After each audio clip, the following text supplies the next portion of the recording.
வணக்கம் என் அன்பு நேயர்களே, மீண்டும் ஒரு முறை இந்த நிகழ்ச்சி மூலம் உங்களோடு இணைவதில் எனக்கு மகிழ்ச்சி. இது ஒரு புதிய வாரம், இன்னும் சொல்லப்போனால் தேர்தல் வாரம். இன்னும் 2 நாட்கள் மட்டுமே இடையில் இருக்கிறது. ஒரு மிகப்பெரிய எதிர்பார்ப்போடு கூடிய ஒரு தேர்தல் உங்களுக்கு தெரியும். இது ஒரு தலைமைக்கான தேர்தல் அல்ல, ஒரு தலைமுறைக்கான தேர்தல் என்பதை உணர்ந்து வாக்காளர்கள் வாக்களிக்க வேண்டிய கடமை நமக்கு இருக்கிறது. பணப்புழக்கம் மிகவும் அதிகமாக இருப்பதாக செய்திகள் பரவுகின்றன. ஆளும் கட்சியினர் ஒரு வாக்குக்கு 1000, 2000 என்று பணத்தை வாரி இறைப்பதாகவும் செய்திகள் வந்து கொண்டிருக்கின்றன. எனவே இத்தகைய பணத்துக்கு மயங்காமல் நம்முடைய எதிர்காலத்தை பற்றி சிந்தித்து வாக்களிக்க வேண்டும் என்பதை நான் ஒரு வேண்டுகோளாகவே வைக்கிறேன். நிகழ்ச்சிக்கு போவதற்கு முன்னால் ஒரு முக்கியமான அறிக்கை. இந்த அறிக்கை திரு டிடிவி தினகரன் அவர்கள் இன்றைக்கு வெளியிட்டிருக்கிறார். மிகவும் முக்கியமான ஒரு அறிக்கை, பல செய்திகளை உள்ளடக்கிய அறிக்கை. மத்தியில் ஆளும் பிஜேபி அரசால் பொருளாதாரம் சீரழிந்து, தொழில்கள் முடங்கி, வேலை வாய்ப்பை இழந்து, தங்கள் வாழ்வாதாரத்தையே இழந்து தவிக்கிறார்கள் தமிழக மக்கள். இன்னொரு புறம் புரட்சித் தலைவியின் மரணத்திற்கு பிறகு தமிழகத்தில் ஆட்சியில் அமர்ந்த எடப்பாடி பழனிசாமியும் பன்னீர்செல்வமும் கட்சியையும் ஆட்சியையும் பிஜேபியிடம் அடகு வைத்துவிட்டு அவர்களுக்கு அடிமை சேவகம் செய்து வருகிறார்கள். இப்படிப்பட்ட நெருக்கடியான சூழலில் தமிழகம் சிக்கி தத்தளிக்கும் நேரத்தில்தான் நாடாளுமன்ற பொதுத் தேர்தலும் தமிழக சட்டமன்ற இடைத்தேர்தலும் நடக்க இருக்கிறது. தமிழக மக்களின் ஒட்டுமொத்த துயரத்திற்கும் முற்றுப்புள்ளி வைக்கும் ஒரு வாய்ப்பாக, ஒரு வரமாக நமக்கு அமைந்திருக்கிறது இந்த தேர்தல். முக்கியமான வரிகள் இது. மக்கள் நலன் சார்ந்த விஷயங்களில் இவர்கள் போடும் இரட்டை வேடத்தை இவர்களே இப்போது அம்பலப்படுத்தி இருக்கிறார்கள்.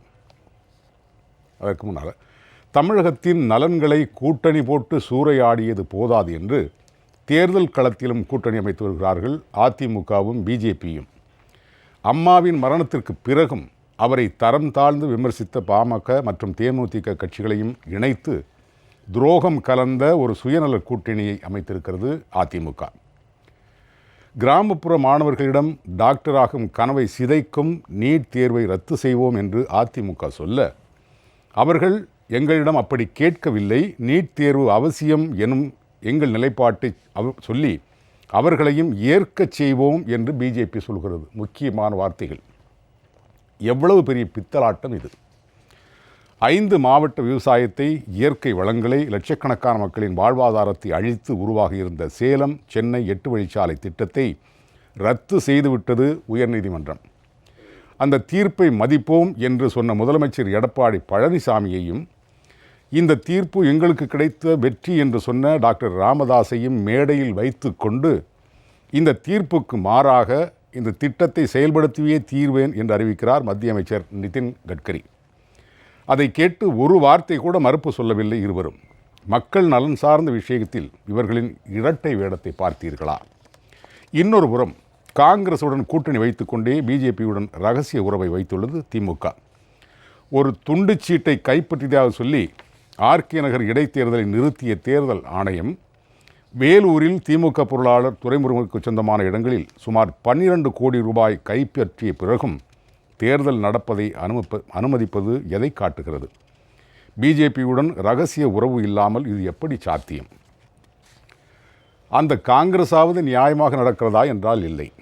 டெல்டாவை பாலைவனமாக்கும் வகையில் மேகதாது அணையை கட்டியே தீர்வோம், காவிரி மேலாண்மை ஆணையத்தை கலைப்போம் என்று கர்நாடகாவில் காங்கிரஸ் பிரச்சாரம் செய்கிறது. தமிழ்நாட்டுக்கு வந்து நீட் தேர்வு பற்றி பேசும் ராகுல் காந்தி மேகதாது அணை மற்றும் காவிரி பிரச்சனை பற்றி எதுவும் பேசுவதில்லை. திமுகவும் அதை வேடிக்கை பார்க்கிறது. அரசியலில் எதுவும் சாத்தியம், எப்படி வேண்டுமானாலும் கூட்டணிகள் அமைக்கலாம் என்ற அருவருக்கத்தக்க அரசியல் கலாச்சாரத்திற்கு முற்றுப்புள்ளி வைக்கும் விதமாக கொள்கையற்ற, முரண்பட்ட, சுயநலமான மக்கள் விரோத கூட்டணிகளை அமைக்காமல் தமிழக மக்களையும் அம்மாவின் உண்மை விசுவாசிகளையும் மட்டுமே நம்பி களம் காண்கிறது அம்மா மக்கள் முன்னேற்றக் கழகம்.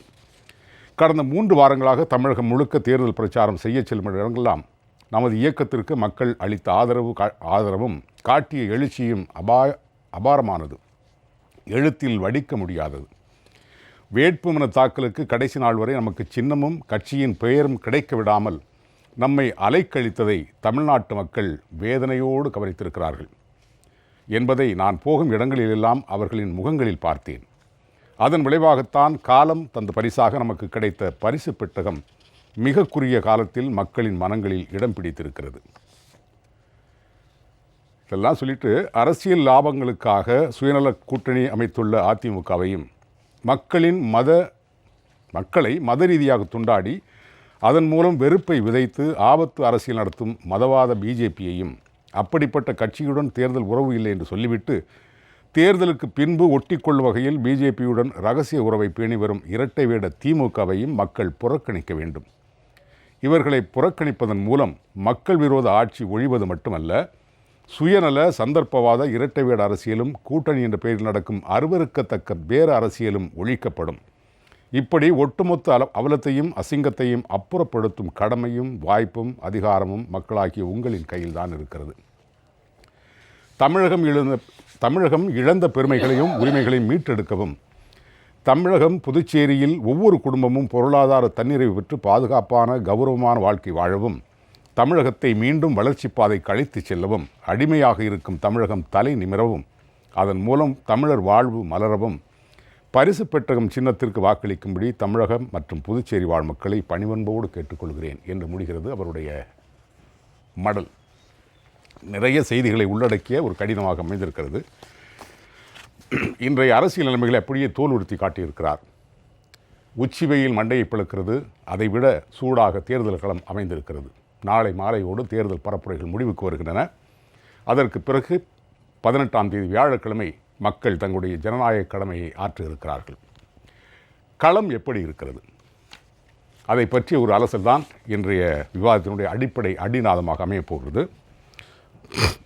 அதற்கேற்ற ஒரு குரல்: வீரெய்தி மாண்டார் வினைத்திற்பம் வேந்தன்கண் ஊரெய்தி உள்ளப்படும். செயல்திறனால் பெருமை பெற்று உயர்ந்தவரின் வினைத்திற்பமானது நாட்டை ஆளும் அரசனிடத்திலும் எட்டி மதிக்கப்பட்டு விளங்கும் என்பது குரல். அவருடைய பொருள். இனி நிகழ்ச்சியில் கலந்து கொண்டு நம்மோடு உரையாட இருக்கும் 3 விருந்தினர்களை நான் அறிமுகம் செய்கிறேன். திரு ஷியாம் அவர்கள் மூத்த பத்திரிகையாளர் வரை அன்போடு வரவேற்க வணக்கம். திரு துரை கருணா அவர்கள் மூத்த பத்திரிகையாளர் வரையும் அன்போடு வரவேற்க வணக்கம். திரு இளந்தமிழ் ஆர்வலன் அம்மா மக்கள் முன்னேற்ற கழகத்தினுடைய செய்தி தொடர்பாளர் மற்றும் வழக்கறிஞர், அவரையும் அன்போடு வரவேற்க வணக்கம். திரு ஷியாம், நேரடியாகவே கேட்குறேன், களம் எப்படி இருக்கிறது? நீங்கள் கூறியது போல களம் படுசூடாக இருக்கிறது, அதிலே எந்த சந்தேகமும் இல்லை. தலைவர்கள் இல்லாத ஒரு களம், அந்த வகையிலே இது ஒரு புதுமையான களம்தான். நிரூபிக்கப்பட்ட வாக்கு வங்கிகள் என்பது இனிமேல் தான் உருவாக வேண்டும். இந்த தேர்தல் தான் எதிர்கால கணக்குகளை போடக்கூடிய ஒரு தேர்தல். சரி. ஆக பழைய வாக்கு வங்கி கணக்குகளை வைத்து போடப்பட்டிருக்கின்ற எந்த கூட்டணியுமே செல்லுபடி ஆகாது என்பதுதான் எனது கணிப்பு.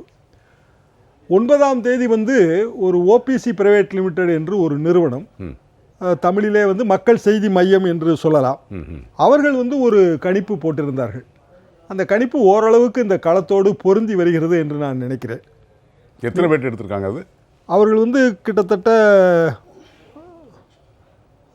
1.22 லட்சம் வாக்காளர்களை சந்தித்திருக்கிறார்கள். ஒரு பெரிய ஒப்பிடும்போது இது அதிகம் தான் இல்லையா? மிக அதிகம்.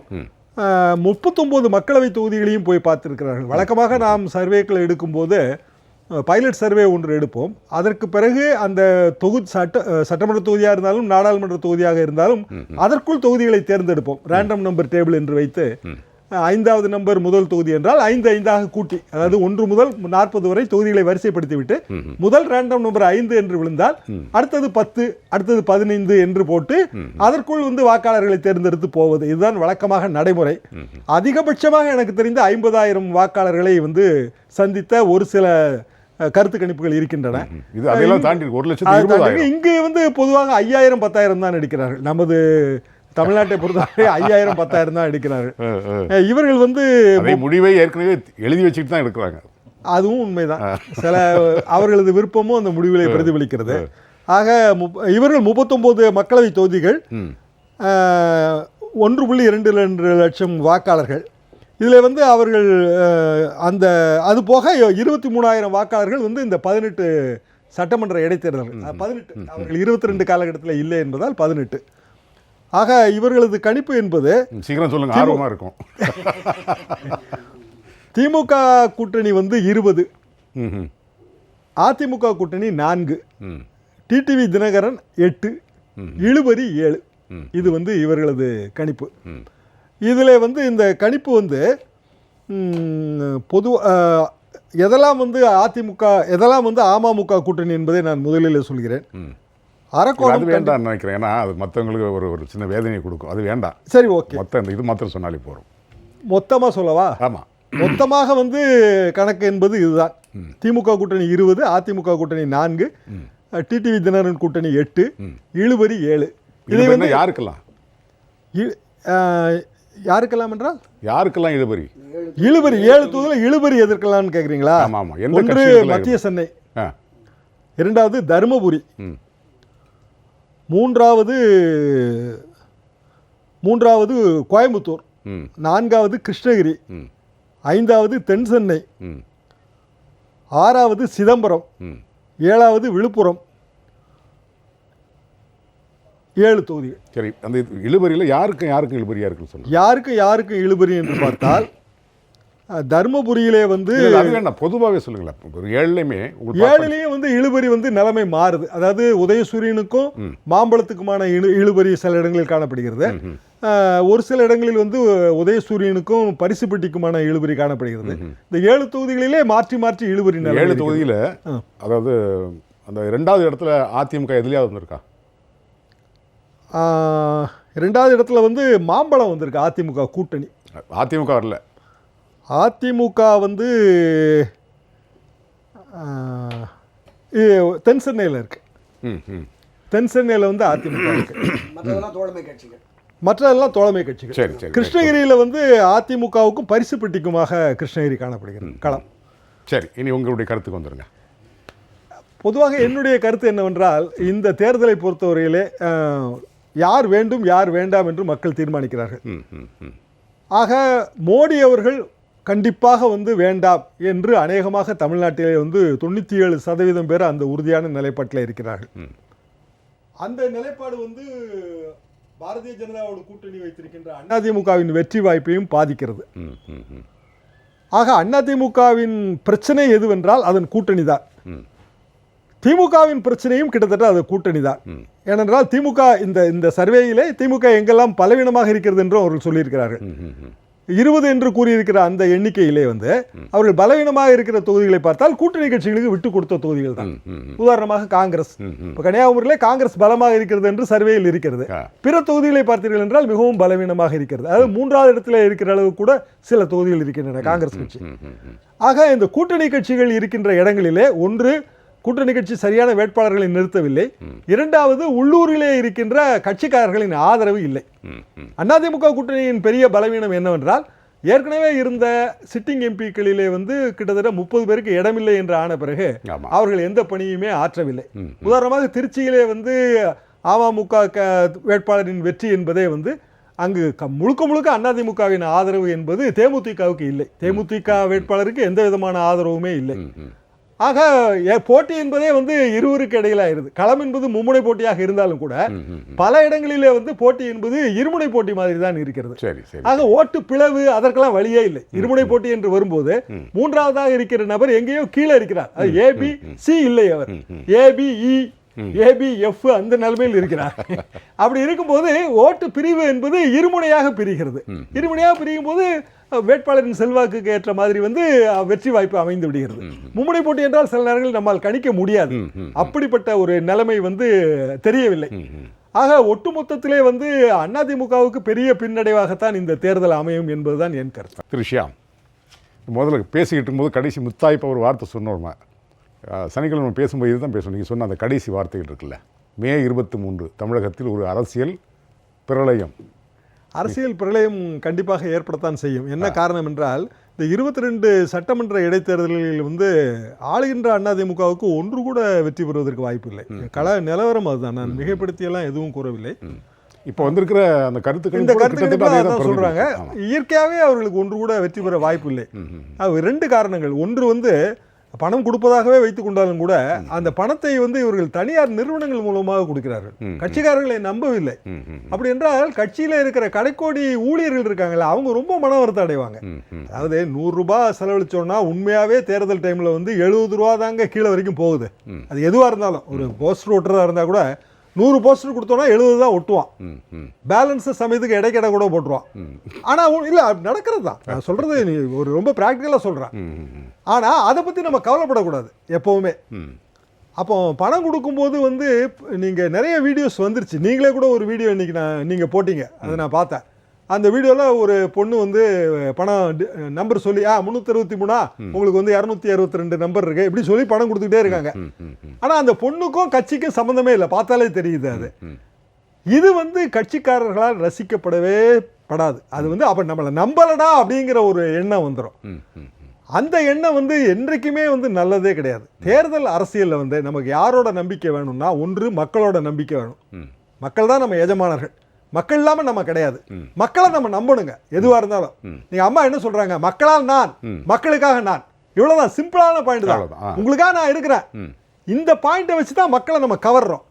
அடுத்தாப்புல யாரு, இந்த மக்கள்கிட்ட நம்மளை கொண்டு போய் சேர்க்கிற கட்சிக்காரங்க.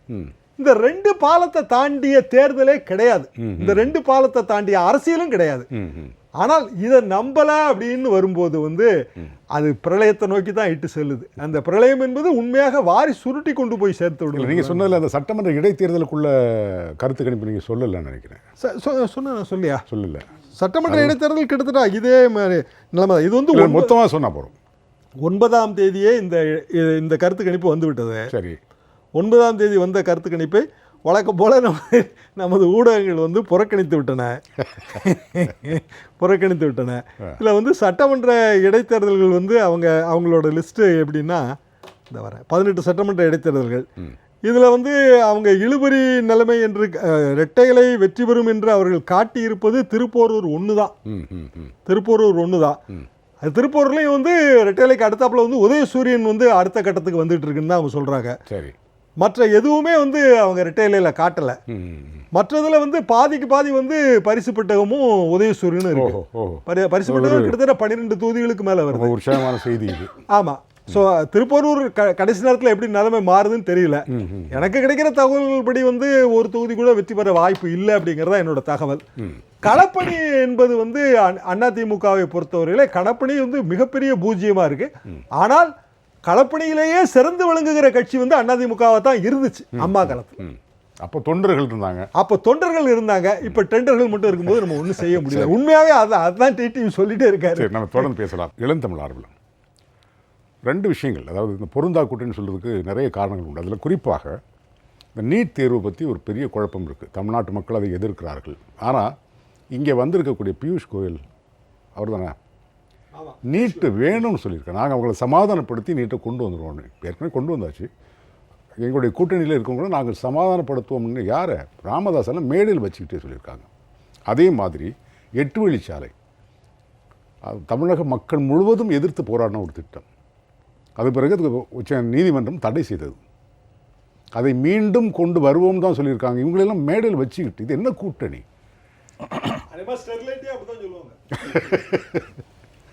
அதாவது தியாகத்தலைவி சின்னம்மா அவர்கள் வழியில் மக்கள் செல்வர் டிடிவி தினகரன் அவர்களுடைய வழிகாட்டுதலின்படி செயல்படக்கூடிய நாங்கள் விமர்சனத்தில் கொச்சையான சில வார்த்தைகளை பயன்படுத்த முடியாத மாதிரி எங்களை பக்குவப்படுத்தி தான் வச்சுருக்காங்க.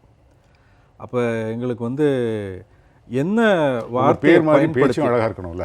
ஆமாம், பேரழகு பேச்சும் அழகுன்னு இருக்கணும். ஆமாம், அந்த இயக்கத்தினுடைய தலைமை வந்து பெயர் இல்லை, பேரழகு. ஆனால் பெயரும் அழகு, பேரழகு. அதில் வந்து இப்போ எதை பயன்படுத்திக்கலாம் அப்படின்னு நம்ம பார்க்கும்போது நமக்கு ஒரு நல்ல சொல்லாடலை கொடுத்தவர் வந்து டாக்டர் அன்புமணி ராமதாஸ். எனவே இவர்களுடைய கூட்டணி என்பது பொருந்தா கூட்டணி, குழப்பமான கூட்டணி என்று சொல்வதை விட அன்புமணி ராமதாஸ் உடைய சொல்லை பயன்படுத்தி மானங்கெட்ட கூட்டணி. நம்ம சொல்லலை, நமக்கு அந்த நம்ம மாதிரியான நாம சொல்லாடல்களை பயன்படுத்துகிற தலைமை கிடையாது. கௌரவமான தலைமை, கண்ணியமான தலைமை சொல்லியிருக்கிறாரு. இந்த மானங்கெட்ட கூட்டணிக்கு யார் சென்றார்கள்னு பார்த்தா அறிவில்லை, மண்ணு, மக்கு, டயர் நக்கி என்றெல்லாம் பேசக்கூடியவர்களை போய் விருந்து சாப்பிட்றாங்க. சாப்பிட்டு கூட போனவங்களுக்கே அதை ரசித்தாங்களான்னு தெரியாது. மக்கள் எவ்வளோ மோசமாக பார்ப்பாங்க, அவ்வளோ வந்து மட்டமாக மக்களை வந்து எடை போடக்கூடாது. மக்களோட எந்த தொடர்பும் இல்லாதனால தான் இவங்க இந்த சந்தர்ப்பவாத கூட்டணி, செட்டில்மெண்ட் கூட்டணிக்கு இவர்கள் வந்து போகிறாங்க. இது வந்து பிஜேபி அதிமுக அணியாக இருந்தாலும் சரி, திமுக காங்கிரஸ் அணியாக இருந்தாலும் சரி, ரெண்டுக்குமே நான் வந்து அது வந்து நீட்லேயும் சொல்லலாம், 8 வழிச்சாலையிலையும் சொல்லலாம். இப்போ நீட்டை பொறுத்த அளவுக்கு நீங்கள் சொன்னீங்க, பியூஷ் கோயல் இந்த நீட்டை எதிர்த்து போராடக்கூடிய பெரிய சமூக நீதி போராளி என்று தன்னை பிரகடனப்படுத்திக் கொள்ளக்கூடிய டாக்டர் ராம்தாஸ் அவரை வைத்துக்கொண்டு ஒரு பெரிய பொய்யை வந்து மேடையில் சொல்கிறாங்க. என்ன பொய் சொல்கிறாரு பியூஷ் கோயல் அப்படின்னா, அதிமுக வந்து அவர்களுடைய தேர்தல் அறிக்கையில் வந்து நீட் கூடாது என்று எங்களிடம் கேட்கவில்லை, அந்த தேர்தல் அறிக்கையின் மூலமாக தமிழில் வேண்டும் என்று கேட்கிறார்கள்னு சொல்கிறார். ஏற்கனவே வந்து மாநில மொழிகளில் அந்த அந்த வசதி என்பது இருக்கிறது. அப்போ என்ன பொய்யை சொல்லி மக்களை ஏமாற்ற பார்க்குறாங்கன்னு பாருங்கள். இது ஒரு பெரிய சாதனை ஆகிட முடியுமா? நீட்டில் இருக்கக்கூடிய பிரச்சனையை சிபிஎஸ்சிக்கு பாடத்திட்டம் வகுத்து கொடுக்கக்கூடிய இந்த என்சிஆர்டி நீட்டுக்கான கொஸ்டின் பேப்பர் செட் பண்ணுது. அதனால என்ன தப்புன்னா, அவர்களுக்கு பல்வேறு மாநிலங்களில் இருக்கக்கூடிய அந்த கல்விக் கொள்கையோ பாடத்திட்டமோ தெரியாது. அதை வந்து அவங்க வந்து சப்ஸ்டாண்டர்டாக நினைக்கிறாங்க. இந்த ஸ்டேட் போர்டுனா அதை வந்து அவங்க குறைத்து பார்க்கக்கூடியவர்கள். அதில் இருந்து கேள்விகளை எடுப்பதோ, அந்த சிலபஸ் பாடத்திட்டத்திலேருந்து கேள்விகள் எடுப்பதோ, அந்த மாணவர்களுக்கு அது எளிமையாக இருக்க வேண்டும் என்றோ அல்லது புரிந்து கொள்ளக்கூடிய அளவில் இருக்கணும் என்றோ அவர்கள் அதை செய்வதற்கு வாய்ப்பில்லை. தெரியாத ஒன்று குறுக்கீடு மன்னிக்கணும். இந்த தமிழ்ல இருக்கிறதுக்கு இங்கிலீஷும் தமிழும் பொருந்தலன்னு சொல்லி ஹைகோர்ட் வந்து எக்ஸ்ட்ரா மார்க் கொடுத்தாங்க. மிக தவறான கேள்விகள்.